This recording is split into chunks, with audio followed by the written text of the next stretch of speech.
Hello, everyone, and welcome once again to the Healthy Living Podcast. I'm your host, Gina Haran. We have got a great one today. I'm here with Dr. Nitza Alvarez. Good morning and welcome. Good morning. Thank you. Thank you for having me. So you are the founder of the Tri-County Heart Institute, which serves the villages and Leesburg and surrounding areas.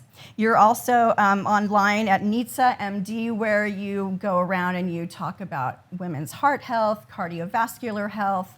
That is your passion, which we love, and we'll talk about that some more. You're also the author of Heels versus Ties, where you talk about women-specific heart health. So again, welcome, and I'm so looking forward to talking to you today. Thank you. Thank you for having me here today.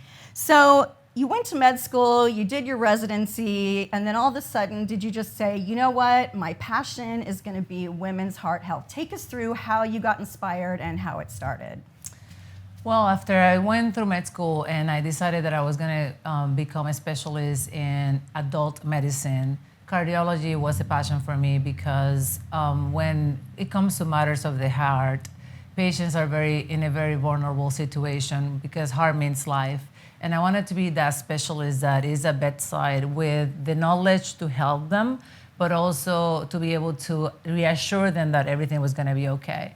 But it wasn't until I started in my training in cardiology that I realized that too many women were dying for a condition that is preventable 80% of the time, and that many of them didn't present the same way that a man presents. So is there when I started going into getting more interested in understanding why was that happening and what do we know about women heart disease, and realize that everything that we know about heart disease is in men.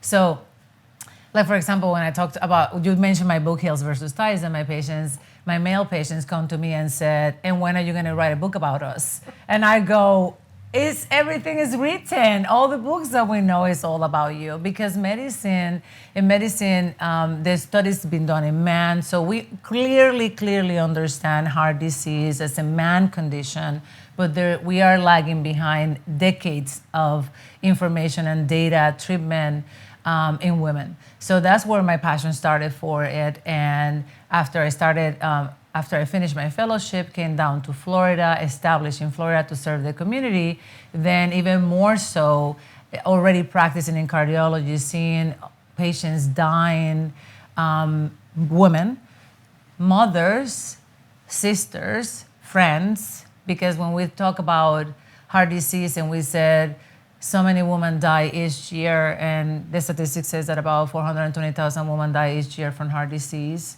a condition that is preventable 80% of the time. So we're burying about 300,000 plus women every year that we could have saved. And when we talk about numbers, it sounds just numbers, but when I'm at bedside, this is somebody's mother, this is somebody's wife, this is somebody's sister.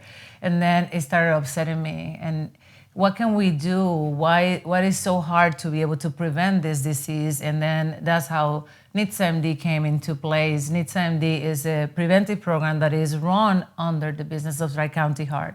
Tri-County Heart Institute is a company that provides cardiology care. Nitza MD is inside Tri-County Heart as a preventive program, trying to help women understand the risk, help women be proactive in their seeking medical care, and also helping women to understand what can they do before the disease has developed to help them, save them from being at the hospital, and help the mothers and the sister, because statistics are statistics, but when it comes to personal matter is your mother, is your sister, is your wife. So that's how all of this started. Now, once I'm there and I realized that there is so much lack of information, not for lack of scientific information, granted. It wasn't until 2016 that the American Heart Association finally released a statement saying that it is clear that heart disease in women had been diagnosed, undertreated. Women are not treated properly. They're being neglected when they're seeking medical care. Their risk factors are not identified. We're not doing a good job. That was just in 2016, which is just 8 years ago. And we said, wow, this is an institution that is dedicated to care for Americans with heart problems. And it just recently came out that, oh, it's a reality. Our women are not getting treated properly. And although that's sad to know that it was just the other day that came out, it's actually hopeful that at least we started talking about this condition, and we started talking about the differences that exist in women and men, and what are our risk factors are different, and the treatment. But the women don't know that. So in the scientific world, we understand a little better, although we still need much more information. But at least today we understand a little better that our hearts are different, that the mechanism of heart disease in women are different, that our risks are different. But our women in our community don't know that. So that when I come. So I call myself a communicator because I say, well, the science is there, but who knows it? So then that's when the advocacy come. And my passion is to educate women and educate women in my community, and hopefully one day to the world. That's the reason why I wrote the book Heels versus Ties, because I said we need to give this information to every woman. They need to know what to seek for. Why are we different, so they can become their own advocates? Because if they are in front of a provider that don't recognize their condition, they can still advocate for themselves. That is wonderful and great information. I've got some facts from your book, some great information, and some very interesting information. Heart disease is the leading cause of death in the United States, causing more than 420,000 of people that don't make it. That is the population of Miami. I looked it up. It's true. That is shocking. 50,000 more women than men die of heart disease every year, and they're totally different. More women than men die because we are underdiagnosed, and we're going to get into that a little bit later, but that's something, when you watch TV, for example, you never really see, oh, the woman died of heart disease. It's always the man, the dramatic, oh, I'm having a heart attack, and then that's what happens, and you think, oh, well, I guess, it doesn't occur to me that I'm ever going to be that person. Or, as you mentioned in your book, women are mostly treated for things like hormones or reproductive system, but not the heart. So that is fantastic that you're addressing this.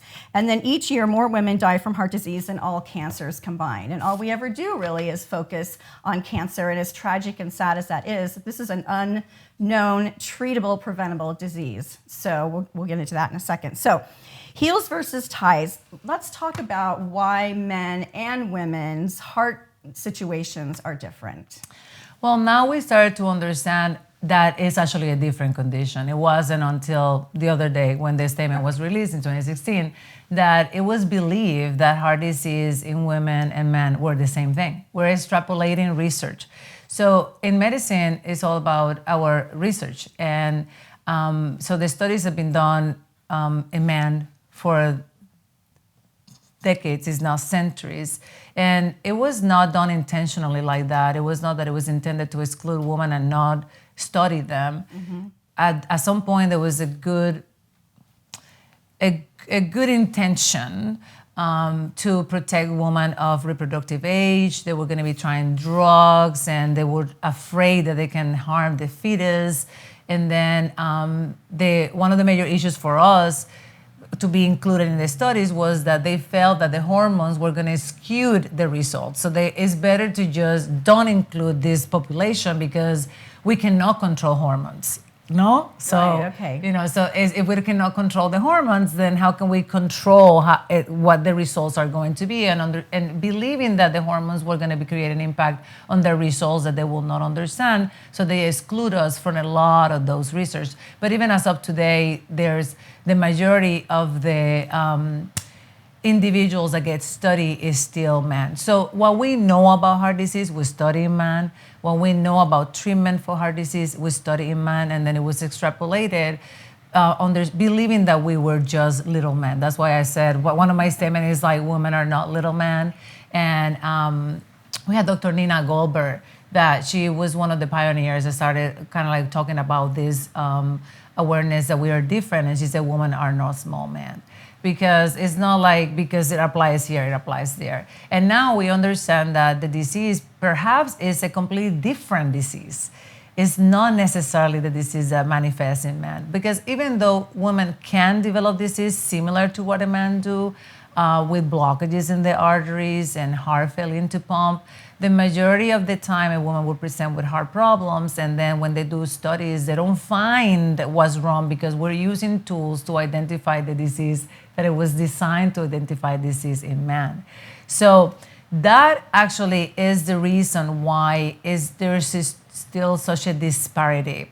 And then the second part in the reason why we're burying so many women is because when they are going to seek medical attention, the providers that are seeing them are not aware of our differences, so they're being neglected to the point that they stop talking about their symptoms because they feel that they're crazy now. No, so now it's in my head. No, if you are expressing that you don't feel good, and this is actually now we're going forward to you already have a problem, no? And because it's not so easy to identify what your problem is because I'm not familiar with it. If I'm not a provider that is unfamiliar with your condition and how the heart disease presents in women, you can come to me, but your eyes cannot see what your brain don't know. If I put an apple in front of you and you don't know what an apple look like, it doesn't matter that I have it in front of you. You're not gonna know that that's an apple. It's just something that I'm holding in my hand. So if a woman presents with, I'm short of breath to the emergency room, or having an indigestion, but the physician that is attending her does not know that shortness of breath can be the only symptom that that woman might have before she dies because she's having symptoms of a heart attack, then they won't see it, so your brain cannot see it. So now we're trying to understand and help, as we help physicians to understand that our disease is different, and then also helping our women to understand that they have to continue seeking medical attention until they get an answer. Well, thank you. We're going to take a quick break. We'll be right back with Dr. Nitza Alvarez here on the Healthy Living Podcast. Don't go anywhere.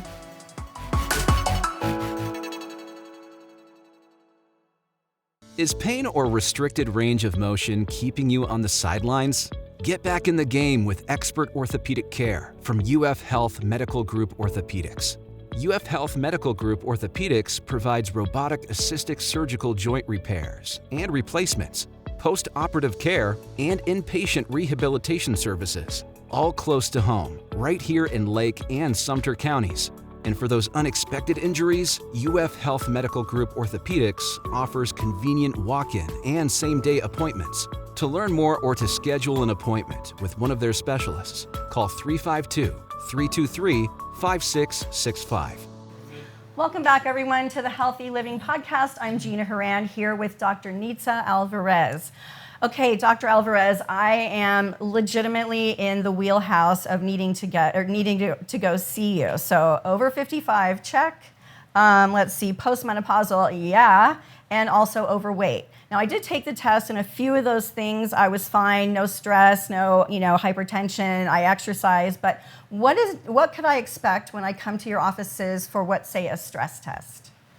Okay, so first of all, we are hoping that every woman, just like you did, kind of like goes through the checklist and said, I'm not at risk for heart disease, rather than waiting until we have a problem to come. No, so basically what we're trying to do is, can we help you stay healthy? No, can we help you prevent the heart attack? But once a woman goes through that checklist and said, check, yes, I have family history, yes, my dad have high cholesterol, yes, I smoke, or I live a sedentary life. And so family history also plays a part. Family history plays a part. That is correct. So there are, the Framingham score is the one that we utilize to evaluate any individual that might, for the risk of heart disease. But for women, there are some certain peculiarities that is not necessarily included in that score that has to do with menopause, stress. Like you mentioned stress, and I'm very happy that you have zero stress. So I really do. I'm so lucky because honestly, I'm pretty chill person. I'm so glad. Yeah, That must be, I know a lot that must be your personality. Maybe, I hope so. So once you go through that checklist, and then for women, important to understand that menopause plays a significant role in your risk for heart disease. Actually, that's when the risk basically align with men's risk. Okay. Men's, for the most part, in general, their risks start earlier. For women, it's a little later at the age of 55 or postmenopausal because the hormones play a role in protective for our heart. So, although of course there's no age for heart disease, but at least when we look into age as a risk factor for heart disease, a woman that is older than 55 is a woman that is going to be a higher risk for heart disease than a woman that is younger. But when you come for an evaluation, we're going to have you, after we assess your risk, and then we had to run some tests. And that's what I said, well, you don't know until you know. And the reason why I say that is because you can be feeling good, you feel great. We have athletes, we have patients that are super active, and they feel okay. There's not a problem. And then, but how do you know that you're not developing a problem? And that's why I love to use the analogy of the car. Yes, let's do that. That is awesome. So, and then I'm gonna take you back to what is it that we're gonna do in the office. So, I said, when you are, you take your vehicle for maintenance, and we have to take our car for maintenance because we want to make sure that when we get in that car that we're not going to have an accident, that the brakes are going to work, that we have oil, that everything is working well with the car to ensure your safety when you go out. So, but when it comes to our bodies, we don't go for regular maintenance. We wait until the car is like smoking. It will be the equivalent of there's smoke coming out of the hood and you're like, oh my God, what just happened? And then that's when you go to the doctor. That will be the analogy, like, I don't feel good, and that's when you go and see the doctor. So our goal is that, can you take your car for maintenance? Can you take your amazing body, which you only get one, and can you go and get checked? And then, and during that check, the idea is to identify if there is anything right now that can potentially become a problem, that if we address it today, we will avoid the event. So if you go and get your car checked and the guy tells you, oh, your tires are, you need new tires, then you will say, okay, so let me get the new tires before something bad happened to me. So the same when you come to the office, it's like, we'll check your cholesterol. We do blood work, look at markers in your blood that might increase your risk for heart disease. We run some tests that are to understand how is the blood flowing into your heart, how does the structure of your heart look like, and then another battery of tests that once we put them together and put it in I see it as a puzzle. No, we put all the pieces in the puzzle, then we can see your overall picture of your cardiovascular health, and from there move and said, this is what I identified. How can we work on that? There's many things that we can do just with lifestyle, but because we're detecting them early. If you say, if when you take your car for a checkup and they said you need oil, so then you detected it earlier. Now they don't say, oh my God, you ran out of oil a long time ago, and now you had to change this, and that. And now instead of being a $50 check, now is a $5,000 or $1,000 because you already broke other parts of the car because you were not taking care of it. And that goes along with prevention. So, that is correct. Yeah. That is correct. That goes along with prevention because we do it. We don't wait until it's broken to repair it. So that's what somebody should expect when they come to seeking for preventive care in our company is, this is what we're going to be doing an evaluation, and then we'll sit down and then help you change what is modifiable so we can help you continue living a healthy life. And if there is something that can potentially become a problem, how can we steer the boat so you don't end up hitting the iceberg? No? But now it's also important to understand that the majority of the insurances are not pro-prevention. No? So I changed it. I'm sorry, it's terrible because wouldn't the costs go down? I mean, it seems, like, oh, not so many people are coming in, we can manage our costs, and yet it's not. So that is correct. So, it's actually, when I do my talks, I said, this is not a health care, it's a sick care insurance. No, the insurance is going to be your card when you're sick to seek attention and at least get some of that cover if you're lucky enough that they cover, because even when you're sick, you might not even get covered. So insurances are not for pro-prevention. So you gotta invest in yourself. And if you see health as a form of wealth, then you will be willing to invest in yourself. And that's when I love the analogy of the car. And I use it because I think it's the easiest way to present to you why are we okay going to go for maintenance of the vehicle, and when you go and you need to change tires or you need to put new brakes, you don't present your Geico card to pay for that because you know they don't take, Geico is not going to cover that. You're going to need to pay. That's your investment to keep that car good. And the same with gas. I said, when you go and put gas, you don't go to the teller and then said, oh, here's my Allstate card. They're like, oh no, we don't take insurance. You got to pay cash. So you got to be willing to invest in your health, and do not let a health insurance that doesn't cover preventive care be the reason why you're going to wait until you're crashing to know. So it's valuable to think about an investment on you. If you can invest in a car, which you can have many of them, but you only have one body, why are you not willing to invest on that body? And then take it for a good checkup, and then that way you can help that. You might be able to use that body for many decades to come rather than just another 5 years. Well, that's a great place to take a break. When we come back, more with Dr. Nitza Alvarez here on the Healthy Living Podcast. Don't go anywhere.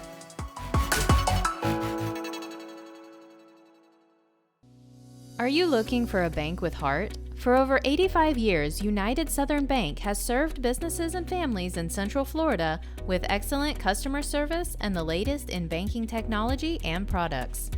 USB offers free checking, high-yield savings accounts, residential and commercial loans, and much more. Whatever you're looking for, USB delivers on personalized service and friendly, fast communication. Stop into one of our 12 convenient locations or visit us online at unitedsouthernbank.com. United Southern Bank. We are united in community. Equal housing lender and member FDIC. Welcome back, everyone, to the Healthy Living Podcast. I'm Gina Horan, back with Dr. Nitza Alvarez. This was so interesting when I read in the book Heels versus Ties. Marriage reduces heart disease risk in men, and yet it increases heart disease in women. I mean, first of all, okay, I get it because hello, but can you please explain that to me? Because that just seems so normal. Like, of course it's that way. You know, when I started talking about that, it was funny because I said, it's not a joke, it's true. This is actually being published, scientific papers, this is data. It's about the stress. You know, stress definitely plays a significant role in cardiovascular disease in women. And because of that, marriage for a woman mostly normally represent more stress because now we have children that we have to take care of, and is a husband that we are there for them. And then on top of that, we also have our parents, and then so marriage is more work for us, no? Even though for a man, it might be the equivalent, but for them, it's mostly normally is more relaxing because then now they have a support system at home that makes them feel a little more relaxed in that aspect. So stress level is the reason why marriage is actually increases our risk for heart disease versus men that are a little more relaxed after they get married. Well, the truth is that we're amazing. What can I tell you? Well, I mean, we do it all, and I'm neither married nor do I have children, so maybe that's part of the reason I'm not really that stressed.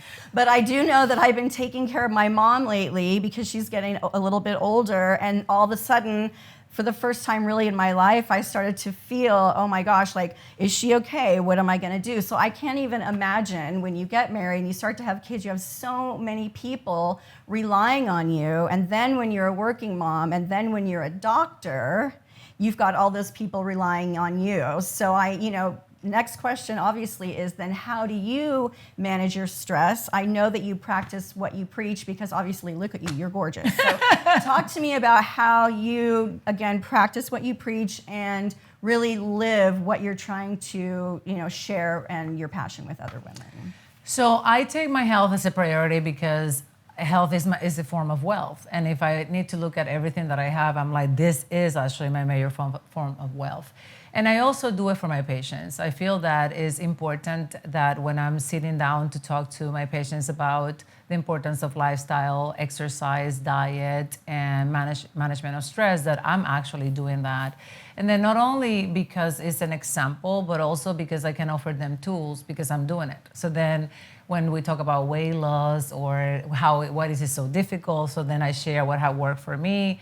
But I take my mental health as a priority, and that has not always been like that. You know, I had to find myself in a place where I said, oh my God, I cannot live like this. When I wake up, go to work, go to the hospital, go to the office, come back, go to sleep, repeat.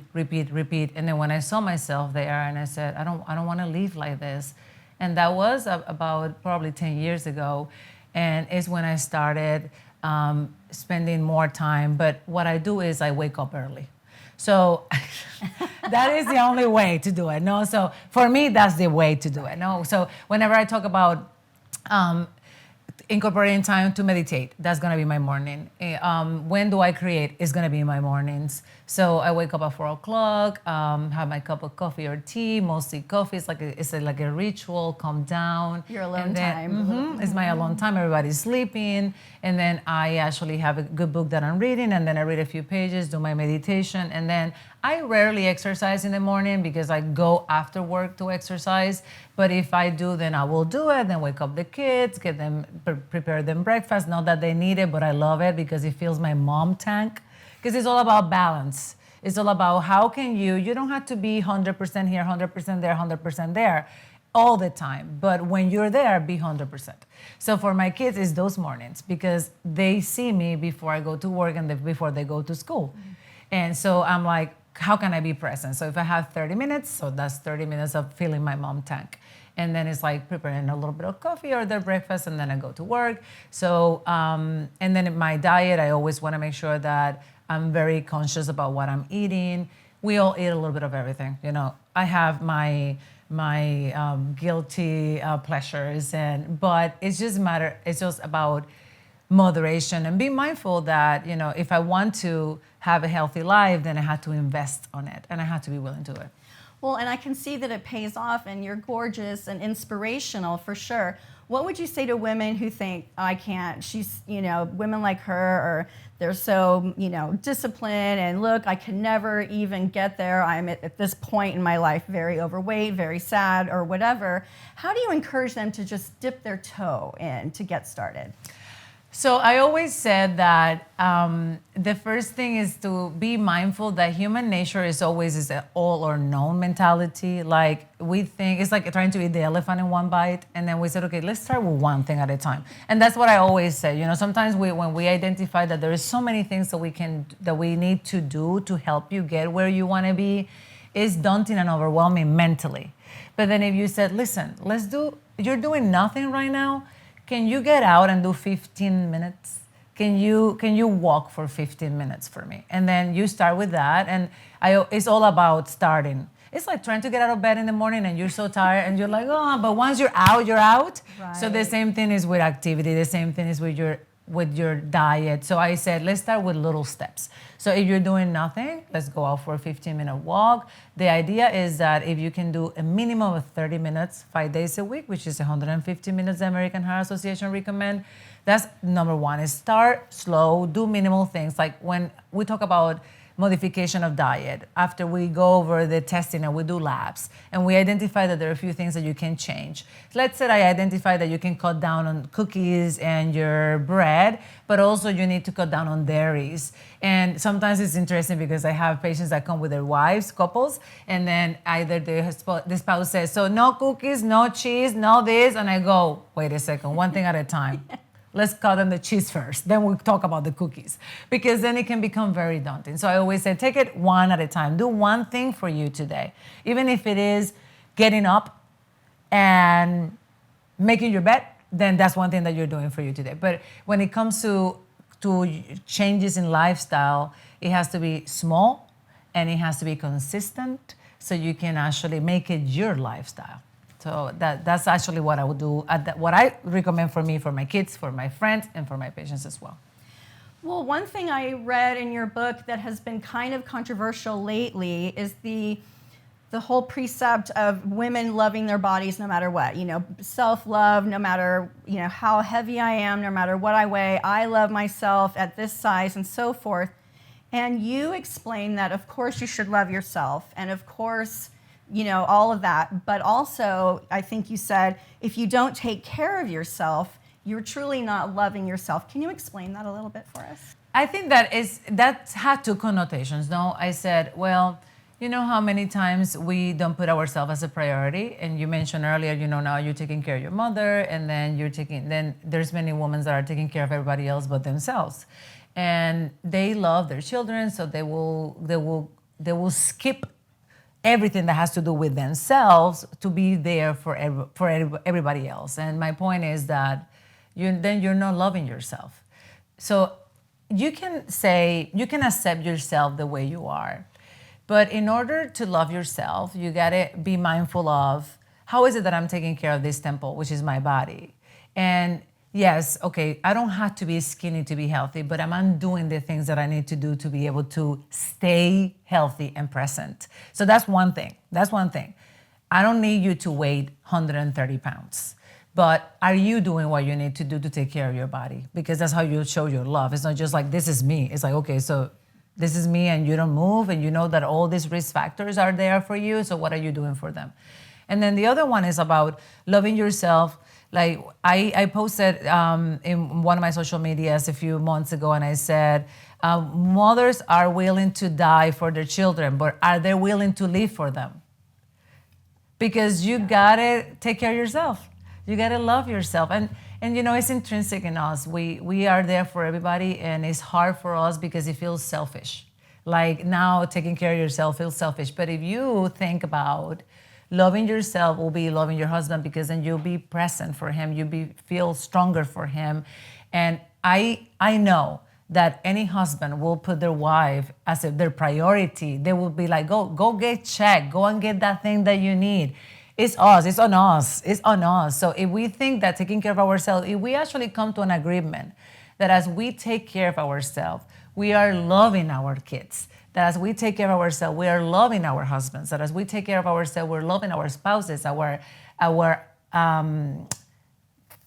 friends, our community, then you start with you, and then you're healthy, and then you just go from there.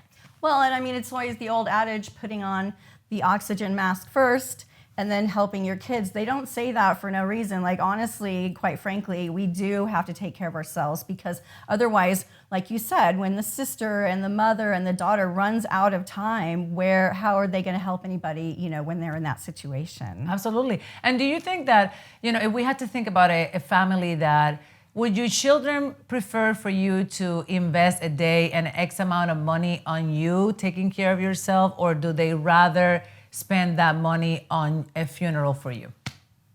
Well, there it is. So I'm pretty sure they want the mom and sister and grandma around. Dr. Nitza, are you working on anything in the future? Absolutely. This is a never-ending project. So as I mentioned to you earlier, the initiative of Riding Heels versus Ties was the beginning of what we're trying to do to empower our women to take ownership of their health and be their own health advocate. So we're working on our second book, and that is going to be coming on later in 2025. But coming soon is a documentary that we've been working on, which is a docuseries, also with the intention. Now we're going to be presenting some of our patients with testimonials. We're talking about the same issue.